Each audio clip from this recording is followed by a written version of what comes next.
Hello friends, तो कैसे हैं आप लोग। देखो यार, मैं आया हुआ था न्यू दिल्ली स्टेशन अपने दोस्त को रिसीव करने के लिए। तो देख सकते हो आप लोग कि कितनी भीड़ लगी हुई है। लोग कैसे एकदम एक दूसरे के ऊपर खड़े हैं। कुछ लोग ऐसे नीचे बैठे हुए हैं एकदम बैठ जिनको ट्रेन नहीं मिल रही है। कितनों की ट्रेन छूट गई यार।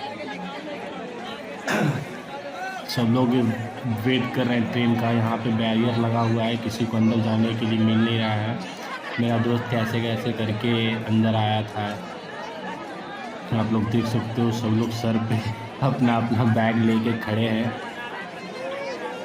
सब परेशान है, सब लोग परेशान है कैसे जाना हो। लगता है इलेक्शन का टाइम है, इस वजह से इतनी भीड़ चल रही है दिल्ली स्टेशन पे।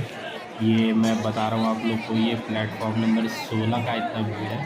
प्लेटफॉर्म नंबर 16 पे इतनी भीड़ जमा हुई है और सब लोग देखो कितना सारा भीड़ है। ऐसी ही और वीडियोज़ देखने के लिए प्लीज़ मेरे चैनल को सब्सक्राइब करें।